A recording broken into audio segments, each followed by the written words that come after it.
और present time में किसी भी स्टेट में स्लेव सिस्टम को रिकॉग्नाइज नहीं किया गया, मान्यता नहीं दे दी गई है, ठीक। लेकिन एक चीज कहता है, प्रोग्रेसिव क्या होता है, कहता है अरिस्टोटल कि ये कोई कंपलसरी नहीं है, ये कोई जरूरी नहीं है कि स्लेव का लड़का स्लेव ही होगा, ठीक। जैसे पप्पू प्रधानमंत्री का लड़का है, कोई जरूरी है कि प्रधानमंत्री होगा? और अगर ये चीज मान लिया जाए तो ये एक व्यू था। इसलिए दोनों के थियरी में एक ही चीज है कि जब आएगा तुम लोग का कि relation between master and slave यानी स्वामी दास के मध्य संबंध, तो कहता है कि without slave there is no achieve of the holidays, means छुट्टी, क्योंकि मास्टर जो स्वामी है वह स्टेट का वर्क कब करेगा? जब उसे फैमिली रिस्पॉन्सिबिलिटी से हॉलीडे मिल जाए, छुट्टी मिल जाए। और ये कब मिलेगा? जब स्लेव होगा। इसलिए अब मैं आप लोगों से पूछता हूं कि difference between slave and labour, दास और मजदूर में क्या डिफरेंस है? क्या मजदूर दास है या दास मजदूर है? देखो, मजदूर के पास इंटेलेक्चुअलिटी नहीं है, जबकि स्लेव के पास इतनी इंटेलेक्चुअलिटी है कि वह मास्टर के ऑर्डर को उसी रूप में समझ ले जिस रूप में मास्टर ऑर्डर देता। मास्टर कहता है कि एक गिलास पानी लाओ, स्लेव समझता है कि एक गिलास मांग रहा था, खाली गिलास लेके चला गया। तो अल्टीमेटली क्या होगा? अल्टीमेटली ये होगा कि फिर मास्टर यानी स्वामी को जाकर वह कार्य करना पड़ेगा। तो जिस छुट्टी के लिए, जिस हॉलीडे के लिए वह अपने मजदूर को रखा है वह तो मिला नहीं, तो काम करेगा कहां पे? जैसे तुम ही लोग खाना बनाने वालों को रखते हो, क्यों रखते हो? कि जो टाइम उसमें कंज्यूम हो रहा है वह हम कहां लगाना है। अब खाना बनाने वाला ऐसा है कि फिर तुमको बनाना पड़े, तो उसको रखने से फायदा क्या है? उसको रखने से क्या फायदा? समझ रहे हो यहां पर?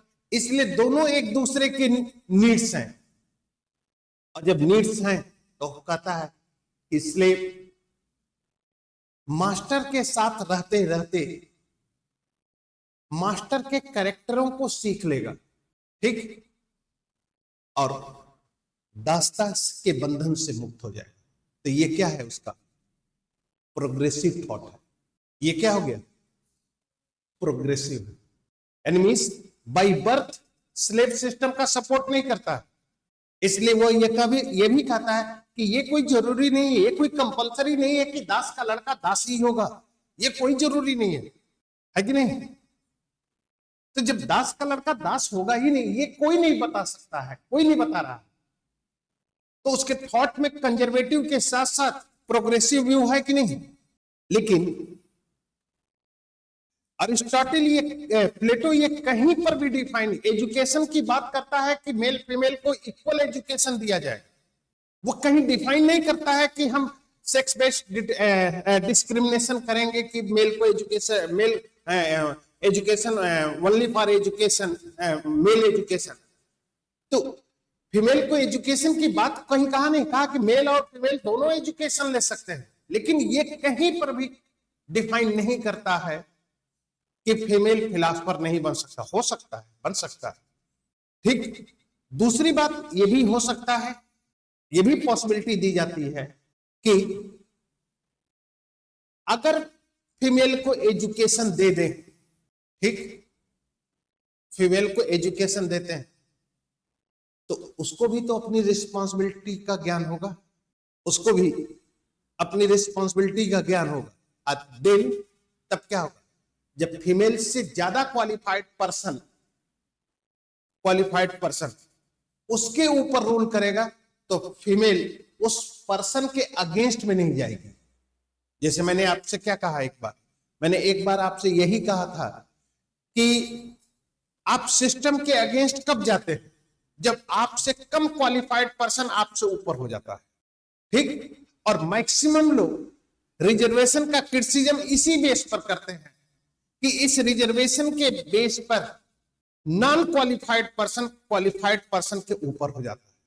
मैक्सिमम लोग क्रिटिसिज्म, रिजर्वेशन का क्रिटिसिज्म का बेस यही है सिर्फ। लेकिन कभी भी कोई भी पर्सन उस सिस्टम के अगेंस्ट नहीं जाता है जिसमें कम क्वालिफाइड पर्सन के ऊपर क्वालिफाइड पर्सन का रूल हो। आपसे ज्यादा योग्य स्टूडेंट आपसे ज्यादा नंबर पा जाए तो आप टीचर से शिकायत नहीं करोगे, लेकिन ये जानते हो कि वह स्टूडेंट हमसे कमजोर है, लेकिन कभी खुदा न खास्ता वो अधिक नंबर पा गया, सर ये कैसे आप पार्शियलिटी कर रहे हैं, ये चीज हो जाती है। तो ये एक सिचुएशन हो जाती है कि नॉलेज के बेस पर, क्योंकि नॉलेज के बेस पर ही तो वो सोशल कैटेगरी को डिफाइन करता है और नॉलेज के बेस पर ही वो वर्च्यू को डिफाइन करता है। इसलिए क्या कहा कि टू टाइप्स ऑफ नॉलेज, एक external view of knowledge and एक रियल व्यू ऑफ नॉलेज, और इसी नॉलेज के बेस पर वो वर्च्यू को भी डिफाइन करता है। एक है वर्च्यू ऑफ पब्लिक ओपिनियन और एक है रियल वर्च्यू, है कि नहीं। तो इन सब के बिहाफ पर वह यह, क्योंकि सबके पीछे एक ही रीजन है, स्टेट में मेंटेन द यूनिटी। अब मेंटेन द यूनिटी तभी हो सकती है किसी भी सोसाइटी में, किसी भी स्टेट में, कि उस सोसाइटी में रहने वाले सभी लोगों को अपनी रिस्पॉन्सिबिलिटी का नॉलेज हो। समझ रहे हो? जैसे परिवार में ही देखो, परिवार के जितने भी मेंबर हैं, अगर परिवार के सभी मेंबर अपने क्वालिटी के अकॉर्डिंग अपनी रिस्पॉन्सिबिलिटी को फुलफिल करें तो परिवार में यूनिटी मेंटेन रहेगी कि नहीं। पिता अपनी रिस्पॉन्सिबिलिटी को पूरा करे, माँ अपनी रिस्पॉन्सिबिलिटी को पूरा करे, अंकल अपनी रिस्पॉन्सिबिलिटी को, आंटी अपनी रिस्पॉन्सिबिलिटी, ग्रैंडफादर ग्रैंडमदर अपनी रिस्पॉन्सिबिलिटी को, ब्रदर और सर अपनी रिस्पॉन्सिबिलिटी। देखो परिवार में यूनिटी मेंटेन है कि नहीं। इसलिए प्लेटो के लिए जो सबसे बड़ी जो प्रॉब्लम थी, जो सबसे बड़ी चुनौती थी, वह स्टेट को मेंटेन, सिटी स्टेट को मेंटेन करना है उसे, ठीक है। इसलिए उसने लिखा भी है कि without justice there is no maintain of city state, ठीक। नगर राज्यों को मेंटेन करने के लिए जस्टिस का होना जरूरी है, और जस्टिस का मतलब कि रिस्पॉन्सिबिलिटी होनी, और रिस्पॉन्सिबिलिटी की किसकी कितनी रिस्पॉन्सिबिलिटी है ये तब आपको डिफाइन करेगा कि आप में कैरेक्टर क्या है, आप में कैरेक्टर क्या है। और जब कैरेक्टर के अकॉर्डिंग रिस्पॉन्सिबिलिटी हो जाएगी, वर्क हो जाएगा, तो जस्टिस तो अपने आप हो जाएगा। ये सिचुएशन, तो बेसिकली प्लेटो कम्युनिज्म थियरी के बेस पर उस प्रॉब्लम को सर्च आउट कर रहा है जिससे व्यक्ति अपने रिस्पॉन्सिबिलिटी से डाइवर्ट हो जाता है। जैसे अब तुम लोगों से मैं पूछता कि सैलरी आने के बाद भी तुम लोग अपने रिस्पॉन्सिबिलिटी से डाइवर्ट नहीं होते, ठीक। तो आपका नॉलेज रियल नॉलेज है कि एक्सटर्नल नॉलेज है? रियल नॉलेज, ठीक। लेकिन डाइवर्ट कब होगे? अरे नहीं, डाइवर्ट कब होगे? ठीक, जरूरत है 10 रुपए की, मिलता है 100 रुपए, तब डाइवर्जन होगा। समझो, डाइवर्ट कब होगे? लड़का कब डाइवर्ट हो? जब उसकी गर्लफ्रेंड हो जाए। लड़की कब डाइवर्ट होगी? जब उसका बॉयफ्रेंड हो जाए। प्लेटो है नहीं, एक सीधी सी बात हमको जवाब दो कि महिलाओं में बात करने का इतना कैरेक्टर, इतना, सुन लो जो मैं एनालाइज किया, बात लंबी तभी बढ़ती है जब बात दूसरों के बारे में की जाए। अपने बारे में बात तो 5 मिनट की, यानी अगर तीसरे पर्सन के 2 व्यक्तियों की बात है और वो दोनों अपने बारे में बात ना करके तीसरे के बारे में बात करते हैं तो ये निश्चित है कि वह बात 10-15 घंटा तो निश्चित है कि चलेगी। ये मानती हो कि नहीं तुम? है? क्योंकि अगर डिमेरिट पर बात है तो डिमेरिट पे डिमेरिट बाई डिमेरिट पता नहीं वो डिमेरिट कहां जाएगी। सही बात यही एक्चुअल में। हाँ, तीसरा पर्सन अगर आएगा तो बात तो बढ़ जाएगी। जैसे एक मिनट, तीसरे पर्सन की बात अगर लानी है, जानती नहीं हो वो ऐसा था, अब वो शुरू हो गया कि ये है। अरे भैया, इतना किसके पास टाइम है कि हमको उसके बारे में बात करनी है? समझ रहे हो ना? तो अब आओ, मॉडर्न कम्युनिज्म, आधुनिक साम्यवाद। ठीक, और आधुनिक साम्यवाद है communism of Karl Marx. Communism of Karl Marx, यानी मार्क्स का साम्यवाद और प्लेटो का साम्यवाद। ठीक, अब थोड़ा सा सिचुएशन से, ये इंडस्ट्रियल रिवॉल्यूशन है। इंडस्ट्रियल रिवॉल्यूशन होने के बाद कैपिटलिस्ट सोसाइटी होगी। कैपिटलिस्ट सोसाइटी के बाद यहां पर सोशलिस्ट रिवॉल्यूशन होगा। सोशलिस्ट रिवॉल्यूशन के पश्चात सोशलिज्म आएगा और सोशलिज्म के पश्चात कम्युनिज्म आएगा। ठीक, कम्युनिज्म का नेचर है classless, stateless and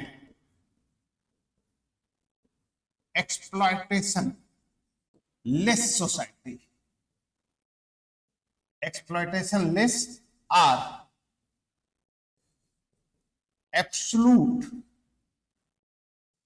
equality based society. ठीक, यानी क्लास नहीं है। ठीक, क्लियर? अब एक पॉइंट तो खुद मिल गया कि मार्क्स के या मॉडर्न कम्युनिज्म के बाद क्लास नहीं है, लेकिन प्लेटो में क्लास है। यानी कम्युनिज्म के पश्चात भी सोसाइटी में क्या है? क्लास है। ठीक, मार्क्स का जो कम्युनिज्म है वो पूरे सोसाइटी पर एप्लीकेबल है कि नहीं? पूरे सोसाइटी पर क्या है? एप्लीकेबल है या लागू है। जबकि प्लेटो का कम्युनिज्म सिर्फ गार्जियन क्लास पर है, यानी only for the applicable, only for the guardian class. समझ रहे हो? ठीक, थर्ड पॉइंट है जो सबसे इंपॉर्टेंट है कि मॉडर्न कम्युनिज्म इकोनॉमिकल बेस है। ठीक, इकोनॉमिकल बेस मॉडर्न कम्युनिज्म है, जबकि कम्युनिज्म ऑफ प्लेटो क्या है? मोरल बेस्ड, साइकोलॉजिकल है। ठीक, लेकिन इक्वलिटी क्या है कि दोनों कम्युनिज्म का इक्वलिटी है कि सॉल्यूशन ऑफ प्रॉब्लम। यानी मॉडर्न एंड प्लेटो कम्युनिज्म का जो मेन थॉट है वो क्या है कि दोनों अपने कम्युनिज्म के माध्यम से क्या करना चाहते हैं? प्रॉब्लम को सॉर्ट आउट करना चाहते हैं। ठीक, अब एक सिचुएशन समझना, यहीं पर थोड़ा सा आप लोग कंफ्यूज हो जाओगे। मॉडर्न कम्युनिज्म किसी भी वस्तु का अस्तित्व पॉजिटिव और निगेटिव कैरेक्टर पर है। ठीक, मैं हूं तो मेरे अंदर पॉजिटिव कैरेक्टर भी है और निगेटिव। सोशलिज्म है क्योंकि यहां पर कैपिटलिस्ट भी हैं और लेबर भी है। कैपिटलिस्ट है, यहां पर कैपिटलिस्ट सोसाइटी है तो यहां पर कैपिटलिस्ट भी है एंड लेबर है। ठीक, मैग्नेट है तो नॉर्थ और साउथ भी है। ठीक, बर्फ है तो सॉलिड भी है, लिक्विड भी है कि नहीं? यानी कोई भी वस्तु है तो उसमें ग्रोथ और डिक्लाइन दोनों करेक्टर है, और इन दोनों के बीच, इन्हीं दोनों के कंट्राडिक्शन के कारण इस वस्तु का अस्तित्व है। जब यह कंट्राडिक्शन खत्म हो जाएगा तो किसी वस्तु का अस्तित्व नहीं रहेगा। शायद यही रीजन है कि मार्क्स इससे आगे नहीं बढ़ पाता, कम्युनिज्म का एस्टेब्लिशमेंट नहीं कर पाया। यहां तक रियलिटी में आ जाता है भाई, सोशलिस्ट रिवॉल्यूशन 1917, रशियन रिवॉल्यूशन है, सोशलिज्म का एस्टेब्लिशमेंट हो गया, there is no establishment of the communism. अब आप लोग कहोगे कि सर चाइना में तो कम्युनिज्म का यूज किया जाता है। कम्युनिज्म है नहीं, बस वर्ड्स यूज किया गया है। क्योंकि अगर कम्युनिज्म की थियरी ये है, क्लासलेस है, स्टेटलेस है, तो क्या चाइना में स्टेट नहीं है? इसलिए एक पॉलिटिकल थिंकर, यूगोस्लाविया का पॉलिटिकल थिंकर है जिलास, और जिलास मार्क्स के क्लासलेस सोसाइटी का क्रिटिसिज्म करता है और कहता है कि किसी भी कंडीशन में क्लासलेस सोसाइटी का फॉर्मेशन तो हो ही नहीं सकता। क्यों नहीं हो सकता है? कहा कि जिस सोसाइटी में सोशलिस्ट रिवॉल्यूशन हुआ, उस सोसाइटी में भी क्लासलेस सोसाइटी नहीं बन पाई। क्यों? कि क्लासलेस सोसाइटी बनने के लिए, अगर क्लासलेस सोसाइटी का फॉर्मेशन करना है तो गवर्निंग क्लास भी नहीं होना चाहिए, गवर्निंग क्लास तो नहीं होनी चाहिए। तो गवर्निंग क्लास भी अगर नहीं होगा तो पब्लिक भी, अगर गवर्निंग क्लास है तो गवर्निंग क्लास अपने आप को अलग क्लास मानेगा और पब्लिक अलग क्लास में, तो क्लास बन गया कि नहीं बन गया? अगर पॉलिटिकल सिस्टम है तो एक रूलर एंड रूलिंग क्लास होगा कि नहीं? एक शासक होगा, एक शासित होगा, तो ये दोनों क्लास बन गए कि नहीं? और जब ये क्लास बन गए तो क्लासलेस सोसाइटी का एस्टेब्लिशमेंट कैसे क्लासलेस बनेगा? इसलिए मार्क्स इससे आगे नहीं जा पाए। लेकिन मार्क्स को यह थियरी इसलिए देनी पड़ गई क्योंकि प्री कम्युनिज्म स्टेज क्लासलेस है। प्री कम्युनिज्म स्टेट क्या है? क्लासलेस है। और जो वस्तु जिससे बनती है उसी में क्या करती है? खत्म होगी। ठीक, एनिमीज कि कोई, इसका सबसे अच्छा एग्जाम्पल है, मिट्टी का कोई टुकड़ा लो, उसको तब तक हथौड़ा मारते रहो जब तक कि जिस एटम से वह नहीं बना है उस एटम के बराबर न टूट जाए, है कि नहीं? तो मार्क्स यहीं पर थोड़ा सा अपने थॉट्स से अलग हट गया। ठीक, अब अलग हटने के बाद इस थियरी के कारण मार्क्स को भी कहा जाता है कि Marx was the utopian thinker, स्वप्नलोकी विचारक है, क्योंकि उसका भी कम्युनिज्म रियलिस्टिक वे में एस्टेब्लिश नहीं हो पाता है। सोशलिज्म तक तो चलता है, ठीक, अब सोशलिज्म तक जाने के